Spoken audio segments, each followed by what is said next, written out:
Yeah, I overshot the finish line.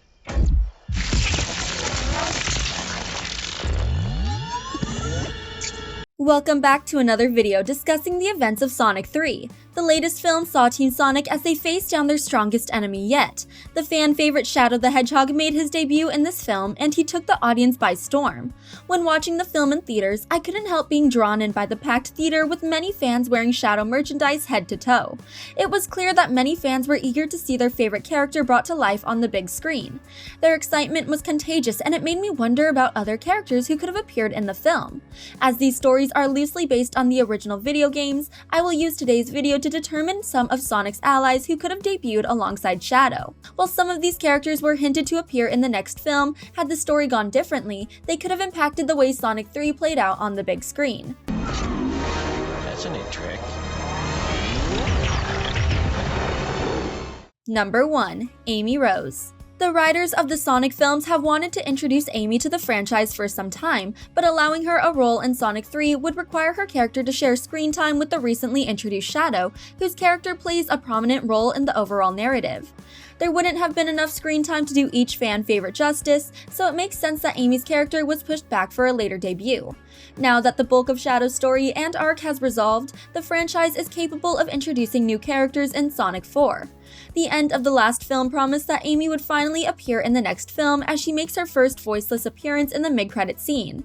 In the aftermath of stopping Gerald Robotnik from using the Eclipse cannon, Sonic and his friends return to their peaceful lives in Green Hills. They return to their interrupted camping trip from the beginning of the film, where Team Sonic partakes in a friendly race. Sonic overshoots the finish line and finds himself alone in the woods. He's surrounded by new enemies and seemingly overpowered. He is rescued at the last second by someone wielding a lethal hammer. She single-handedly prevents an army of robots from apprehending Sonic, and when she lifts her hood, the audience witnesses Amy Rose's movie design for the first time. For longtime fans of the Sonic franchise, Amy is known as Sonic's close friend, fellow hero, and potential love interest. In the video games, Amy has an obvious crush on Sonic and tries to win his heart. However, she's also an outgoing, kind, and loyal individual who doesn't let anything prevent her from achieving her goals. Like many of Sonic's allies, she can hold her own in battle as her strength, speed, and preferred weapon, a massive hammer capable of taking down numerous enemies at once, make her a force to be reckoned with. The mid-credit scene promises they'll stay true to that part of her character, and I look forward to her becoming a prominent fighting force against Sonic's new enemies. It's also possible she'll have the chance to meet Shadow in the next film, allowing the pair to square off or exchange quips. Their interactions would make up for the missed opportunities in Sonic 3. What? Who are you? Number 2. Metal Sonic. After his defeat in the sequel, Sonic and the rest of the world assumed Dr. Robotnik had lost his life. However, the eccentric inventor had only gone into hiding. His disappearance served as a vacation for Robotnik as he spent the time lounging in his underwater base and binging soap operas. When he appears in Sonic 3, his haggard appearance gave the impression that he had no intention of returning to the light of day, as his previous defeats deterred him from making another power grab. He comes out of hiding because someone else had stolen his technology, and he wanted to recover his missing robots. With Robotnik's technology being used by someone else, Sonic 3 would have been the perfect time to introduce Metal Sonic.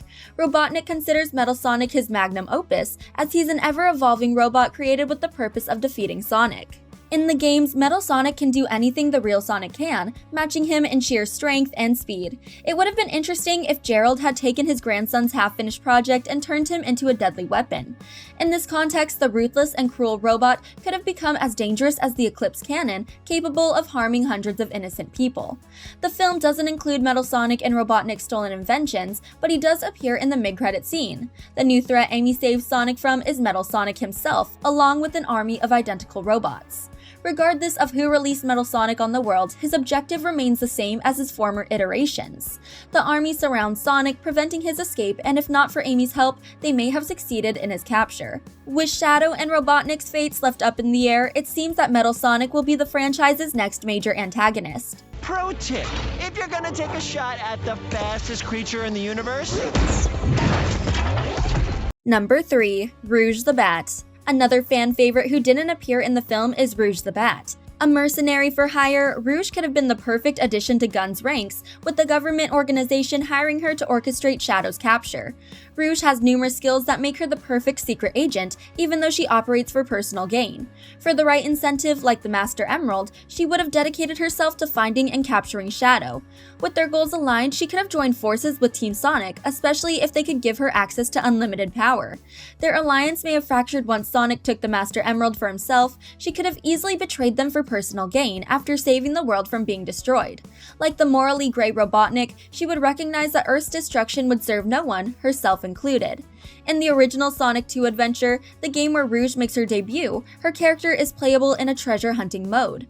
While Knuckles is also in this mode and focuses his hunt on pieces of the Master Emerald, Rouge also tries to find the pieces before giving up on them at the end of the game. Their shared goal puts them on opposing sides, as Knuckles dedicates his life to protecting the Emerald. I would love it if the films followed this narrative in the future, introducing Rouge as an anti-hero who becomes a personal rival to Knuckles. The distinct relationship would help enhance their individual narratives and keep them relevant among Sonic's main story. It's also worth mentioning that Rouge and Shadow debut in the same game, so her presence in Sonic 3 would have felt like a natural progression for the franchise. She wouldn't have needed a long backstory or a portion of the film dedicated to her origins. Operatives of Gun could have introduced her as their newest hire and required her to help Team Sonic capture their common enemy. Rouge's many skills would have made her a worthy adversary or ally, as she's trained in combat and infiltration. I can take you to a ship, but in return, you're going to have to promise to come to Sonic's birthday party. Number 4. Big the Cat. A member of Team Rose, Big the Cat should be another up-and-coming character in the Sonic films. A soft-hearted feline who cares deeply for his friends, Big the Cat is someone you always want on your side. Although he's not quick to join a fight, Big will do anything to protect his loved ones. When he joins forces with Amy Rose and Cream the Rabbit in the previous Sonic games, he does so in order to search for his missing friend. Along the way, he helps Sonic and his other allies defeat Dr. Robotnik. Growing up, I spent my time playing with Team Rose while my siblings preferred Team Sonic. Now that Amy is confirmed for Sonic 4, I can't help hoping that the other members of her team will also make their debut. With all the action happening in the film franchise and new villains being introduced left and right, I think it would be refreshing to include a character who acts more like a pacifist in do-or-die situations. Big would be a nice contrast to someone like Knuckles, who tends to punch first and ask questions later. Although Big is known for being slow-witted, he could also be the voice of reason for Sonic and their friends by reminding them that not everything needs to be solved with a fight. Admittedly, Big had a small role in Sonic Adventure 2, but he does have more appearances in other games and has various cameos throughout the franchise. He's just a fun character to have around and would be like a breath of fresh air for the team. I look forward to seeing him and Froggy in future films, be they helping to stop Dr. Robotnik or spending their free time fishing in the lakes outside Green Hills. Hopefully, he'll be one of the first allies Amy could call upon when joining Team Sonic in their fight against Metal Sonic's army. Or that time I laughed so hard, chili shot out my nose. I still can't smell. Number 5. Tikal. Another character that could have appeared in the latest film would have had a connection to Knuckles and the Master Emerald. Tikal is another Echidna character with abilities unlike any other. In Sonic Adventure, the game she initially debuts in, she has the ability to transport people to the past in their minds. Her distinct ability could have been used in the film to show Team Sonic the dire circumstances that Shadow had to endure to survive. They would also be given information about Maria and why Shadow was determined to destroy the world. Their greater understanding of their enemy could have made talking him down easier or given them an edge in defeating him earlier in the story. As the films have deviated from the original games, they could have done many things to introduce Tikal into the narrative. Personally, I think it would have been an interesting point of tension for Knuckles, who may have found his priorities divided between helping another of his kind and his newfound friends. It would have been a lot to balance in one story, however, I understand why her character was excluded. If the Knuckles series receives more context in the future, I would love to see Tikal's character utilized and her forming a relationship with Knuckles. I'm sorry. I see you must not be one of them, huh? I know it must be difficult to balance a revolving door of characters, but I can't help wishing that more of the franchise's original characters could share the spotlight with each new film. The animated shows for Sonic have more freedom with introducing new characters, as each episode could be divided up between a few of them while saving the rest for future adventures. However, the film franchise seems like they aim to reuse other characters each film. Now that characters like Tails and Knuckles have established themselves in the narrative, it's unlikely that they won't partake in Sonic's future adventures. Due to the after-credit scene for Sonic 3, it also seems like Shadow will return for the next film. With Amy and Metal Sonic planned to have their formal debut too, it may be difficult to include even more characters. Even so, I hold out hope for the appearance of new allies and enemies when Sonic 4 premieres in theaters. Sonic the Hedgehog is family champion once again! Thanks for watching. If you enjoyed this video, hit that like button, subscribe to our channel, and turn on notifications to stay updated on our uploads. Consider this your notice of termination. Your letter of reference will be L for loser.